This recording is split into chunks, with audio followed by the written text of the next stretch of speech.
with 18 to 24 degrees. And now you're up to date on News Talk. The Newsround on Off the Ball. With Gillette Labs. Get the ultimate shave or your money back.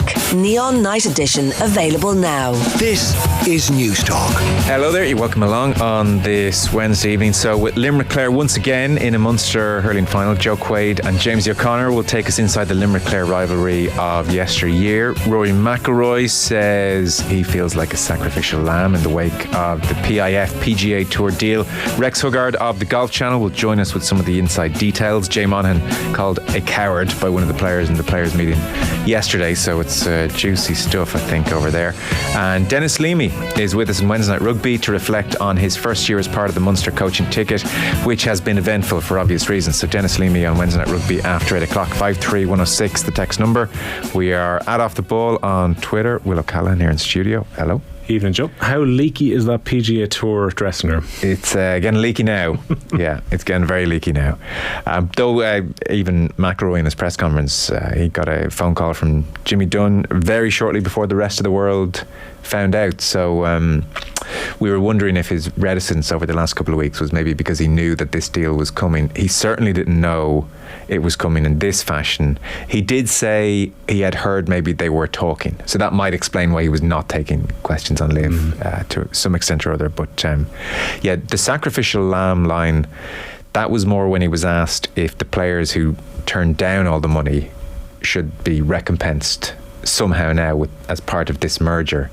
And that was when he mentioned the sacrificial lamb line. To be fair, in the main, he was like pretty understanding of the reasons for the deal, and he was saying PIF is spending so much money in golf, we kind of can't compete with the money that they're spending in effect. So do you want them as your enemy or as your ally? And that was the rationale behind the deal, and I don't like it, but I get it. I think there was a tone of acceptance though. Yeah. It was almost, it's better to have these guys on the inside and providing sponsorship money to try and improve the lot for the boys in the locker room than having them outside and still being at war. Yeah, because it does seem, I mean, I've listened to about 58 podcasts on this in the last 24 hours. It does seem as if things were getting very sketchy financially for the PGA Tour. They had spent, one podcast mentioned already, 30-40 million in legal fees, and in trying to compete with Liv, they had jacked up all the prize money, and next year they're hoping to have designated events where the top players wouldn't be compelled to turn up at these designated events, but they were still looking for, you know, tens of millions extra. And many sponsors were saying, why am I paying you tens of millions extra for basically what I'm getting already? So it wasn't landing terribly well. Meanwhile, PIF are like, what's another billion? Yeah. So I just think in this like war of attrition, money is always going to win. It's like I said to you in the tangent last night, if you're the PIF at the outset of this, you would have been thinking, make it incredibly difficult for the PGA Tour, where so many concessions had to be given to players to ensure that they wouldn't leave the tour in the first place. They're talking about giving away more of the prize money pool to players to ensure they don't go to play live golf, and eventually back the PGA Tour into a position where they have to come to some kind of agreement that, at least to me as an outsider, feels like a complete takeover, where all the tours are now merged, but the PIF are going to be those who are pulling the strings in the background while providing the money for the golfers. The PGA Tour are clinging to Jay Monaghan, still the CEO, and we have a majority board, but I mean, money talks, we've learned. So it does feel like a hostile, very different position of power compared to where the PGA Tour were a couple of years ago. I think they've just been beaten down. And I think it was Alan Shipnock mentioned, like, Donald Trump, of all people, predicted this 2 years ago. One of the things he said was, well, I'd take the money now, because when the merger happens, you're going to be glad you took the money. So Richie McCormack, from Donald Trump to Richie McCormack, hello. Well, we are one and the same, Joe. Yes, I think many people would agree on that. Indeed. We'll be talking Dennis Leamy with us after 8 o'clock, as mentioned, and then Joe Quaid, James O'Connor, looking back on Limerick Clare of yesteryear. So there was a period, kind of 94 Munster final, which Limerick won, 95 Munster final, which Clare won, and then the Kieran Carey point in 96, kind of an epic game. We had a bit of a chat with the boys before coming on air. It's on the way after 9, but Joe Quaid was telling the story about Kieran Carey's famous point, which we all know, and you think of his neck sticking out and the sinews strained and him looking like he was going to fall over several times. That was so Limerick scored 4 points in the last 4 minutes to win that game and beat Clare. But Joe Quaid was saying that the ground was unbelievably hard that day, to the extent that Jamesy O'Connor kicked off his boots and played in his socks for the last 10 or 15 minutes. I was trying to find some photos when Jamesy had mentioned that. I haven't found them yet, but I'm going to keep looking. Mick, last night when Mick was saying we should do this piece, just like he was listing off all the reasons we should talk to them, and then he was like, and I think Jamesy O'Connor played in his socks at the end of that game. So it turns out he did. So Kieran Carey, a madman that he is, Quaid will tell the story brilliantly later on, but so they'd be generally two of the last to leave the dressing room, and they sat beside each other. They took out a pack of smokes, and they're sitting there puffing. It's 96, come on, don't do it now, kids. And they're puffing away and reveling, and it was about 23, 24 degrees, and Kieran Carey kicked off his shoes, and Quaid says that there was no skin left on the soles of his feet, and that he had to help him into the shower, just trying to find a bit of skin on his toes where he could put some pressure down. And Kieran Carey, the madman, would only wear rugby-sized studs. So Jamesy had mouldies and had to kick off his boots. Kieran Carey wore rugby-length studs. Add a couple of inches onto what Jamesy was wearing, yeah. And in the 71st minute, with no skin, ran the length of the pitch, popped it over, and then had to be helped into the shower by Joe Quaid because there was no skin on his feet. I never knew that. Like, I'll never see that point the same way again. So I'm not sure if it's the adrenaline, Joe, but I never saw him actually wince at any point when he was gliding across the pitch to put that point over. Maybe he was just going on pure adrenaline and maximum pain. But I would say when that adrenaline wore off, the next morning. Blisters are a curse. I mean, like, they're such a weak reason, Richie. Like, if you're involved in any endeavour and you're like, I can't, I have a blister, it doesn't sound great, and yet they're bloody sore. They'll do you. They are the absolute, like, the absolute worst. You're speaking to somebody who's suffered from them intermittently down through the years, and they're just, even small tiny ones, they're no crack. I can't even imagine that level of pain that's involved in the entirety of your soul being gone. And just raw red and going into a Jesus, like, it's grim. No, that's painful. That's the kind of thing that'll keep me up at night. Next time Kieran Carey's on the show, remind us. We'll have to ask him about that. So the news round is brought to you with Gillette Labs. Get the ultimate shave or your money back. Neon Night Edition is available now. Richie, this news about Teddy McCarthy broke after we were off air last night. So still a young man. Yeah, the GAA president, Larry McCarthy, has led the tributes to Teddy McCarthy following his sudden death a month shy of his 58th birthday. McCarthy remains the first and only man to win football and hurling All-Ireland titles in the same year. The Glanmire and Sarsfield's clubman played in midfield for Cork in both finals in 1990. That success saw him complete back-to-back All-Irelands, with the footballers having been also part of the 1986 All-Ireland winning hurling side. Images of McCarthy fielding the ball in mid-air with either the small or the big ball roll over this morning's papers, and they're images that will stay with Cork Chair Mark Sheehan, who spoke this morning with our colleagues at Red FM. When you think of him, or when you meet him in recent times, you can never take those images from your mind's eye, as it were, from the memory of he leaping literally like a salmon. And I think that was a hallmark of his play, a dynamic central field player. But his fielding of the ball and his distribution of the ball in both hurling and football would be, he was key to those teams. He wasn't just a regular member, if there is such a thing, mind you, but he was central to both those teams and the codes that he played. And he did so well for so many years.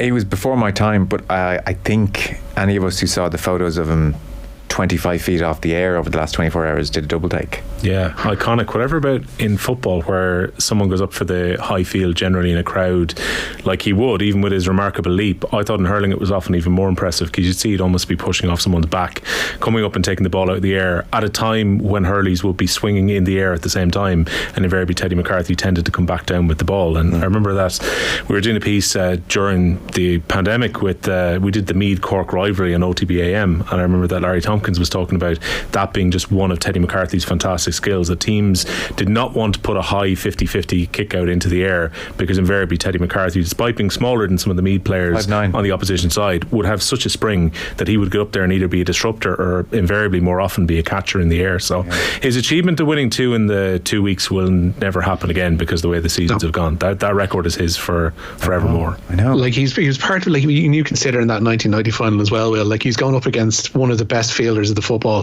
Like that 1990 team, speaking as a Meath supporter, broke my heart when I was 8 years old, and he was like central to that and was part of an incredible team. He's gone up against somebody like Martin O'Connell, who would have been hanging around the centre of the park as well, coming in from left wing back. It was just probably the best fielder of the football that I've ever seen in my lifetime.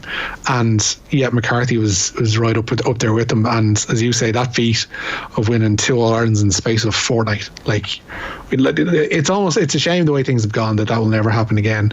But in a way, for it to be one man's legacy there's something really beautiful about that. It's just so desperately sad that he was so young when he passed. Yeah, condolences to all, obviously. There was much anticipation over in Canada. The Canadian Open is quietly on in the background here on the PGA Tour. Rory McIlroy is defending champion, so his press conference was today, Rich. Seems like we lost Richie. Gone. Yeah. Richie McCormack. We'll get him back in a second. We'll get him back. Did you watch much of McIlroy earlier on? No, doing bits and bobs. I watched about 10-12 minutes of it, and initially I'd seen the comments about the sacrificial lamb and thought, this could be interesting. Yeah, he's livid. But then it was just a touch resigned to the realities of the world, I would say. No great anger, just... I wonder how it would have felt if you spoke to some of the players yesterday when it became clear that they found out as we did about the news. Or I think you were saying last night, some got a call maybe a minute or two beforehand to say, hey, press release is about to come out. You can imagine if you were one of those players who decided to be PGA Tour loyal and gave all of the moralistic reasons over the last year that you wouldn't go and play for Live Golf, and huge sums of money were being put before these players, and now to consider those who walked away and picked up a huge payday for going to play for Live are now seemingly just going to walk back in without any punishment whatsoever. Yeah, I mean, he addressed that. We'll talk about it with Rex Huggard later this hour. In terms of those who advocated a moralistic argument, no one did.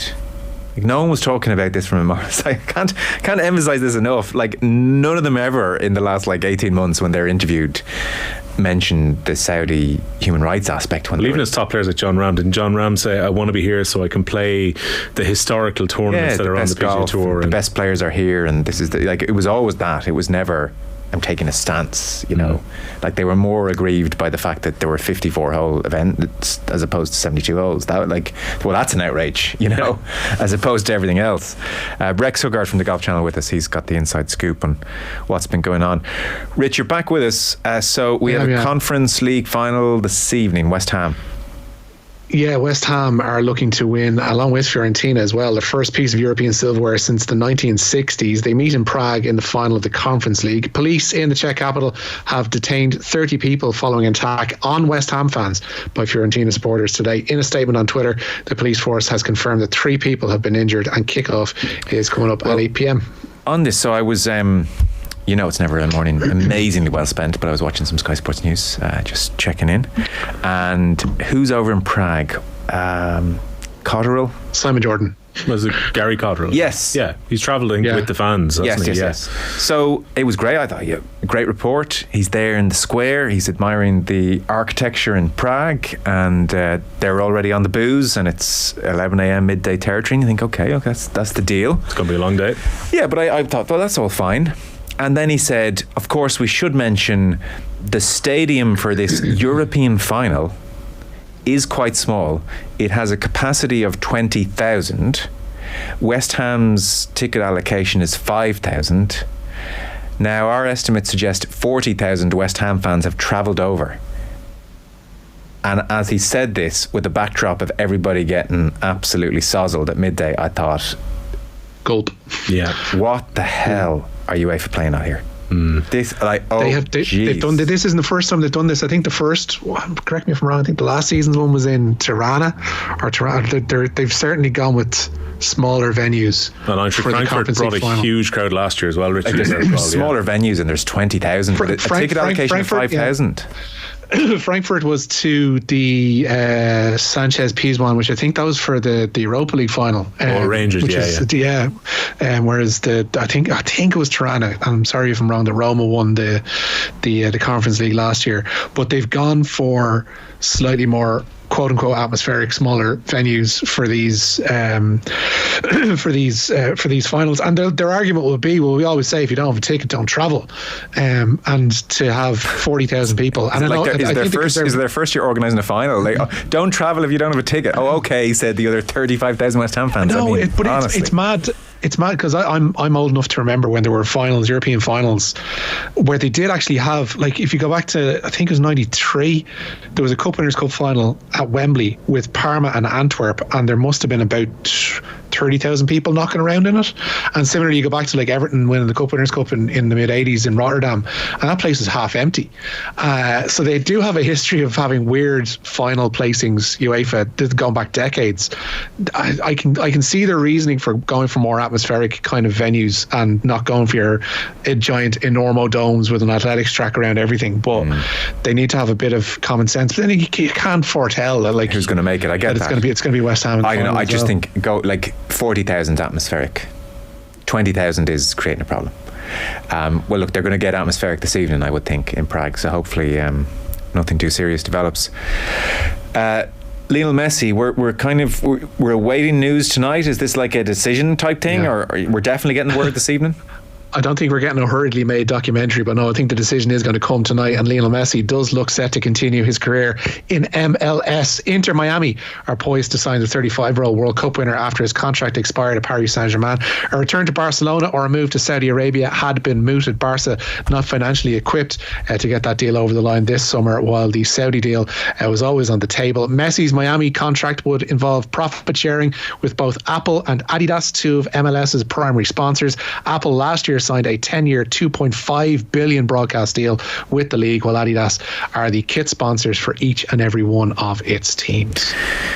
To think that we have just missed out on Phil Neville being Lionel Messi's manager is cruel. Great. Or Leo Messi has missed out on Phil Neville being his manager is maybe one way of looking at it. But we should have seen this coming last week, because they sacked Phil Neville. The first name being floated as part of names that were being around the job was Tata Martino, the former Barcelona manager, who would obviously have close links with Messi as well. As soon as I saw that, I was like, aye, here we go. Well, I'd say I would imagine Lionel will get a say.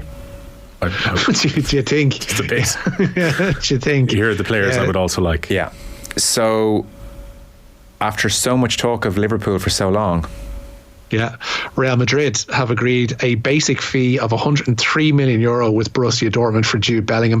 The Bundesliga side could pocket a further €34 million in potential add-ons. Bellingham will complete a medical this week ahead of signing a 6-year contract.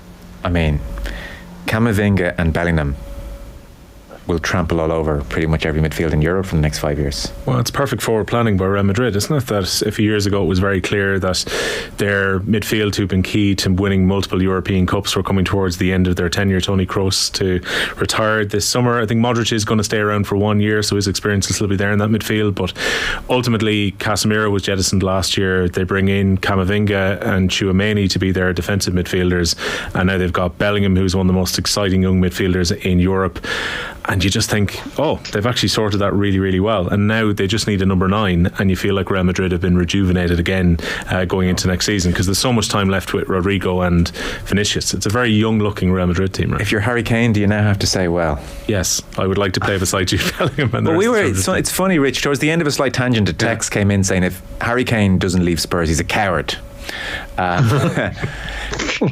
so we got into just a weird conversation. If you were Kane and your two options were go to Manchester United and have the distinct risk that you won't win the league realistically in the next 5-6 years. United are still a good bit off City. It's very possible they won't. But you do break Alan Shearer's record. Or you go to Real Madrid and I'll offer you 3 La Ligas, but you don't break Shearer's record. I don't know how Shearer's record is even part of the conversation here to sway you one way or the other. But hang on, in terms of your legacy as a player, like nobody says of Alan Shearer, oh man, he won a league title in 95. They say he's the highest scorer in Premier League history. That's like an unbelievable legacy, an unbelievable feat. No one's like Shearer. He's the guy who won the league with Blackburn. But the game's all about winning trophies as well. Come off it. It's about individual glory. If I was Kane, and God knows I'm not, this summer does seem like the summer to go. If you're going to go depending on, it doesn't matter where it is, and there are obviously numerous decent offers on the table for him. If you're going to go, it's this summer, just given his age profile and everything else that goes with it, and the need, I'd say he has a personal need to get his hands on some silverware. It's not going to happen at Spurs. There's going to be so many clubs looking for him that can, well, not so many, but the likes of United, the likes of Bayern Munich, perhaps the likes of Real Madrid, if they come knocking, go. Yeah. Where would you go? Madrid. I think even when Alan Shearer left to go to Newcastle, he was going to a team who had been contenders within the Premier League. I think he had every reason to think that when he went to his hometown club, he was going there to win trophies. It just didn't work out. If you gave Alan Shearer the option, I wonder now, where he turned down a couple of moves to the continent when he was already a Premier League winner at Blackburn, I think he may well have... Oh, yeah, maybe. Some regrets at the back of his mind that he didn't travel there, but the fact that he already won a Premier League makes his situation even a little bit different to Kane.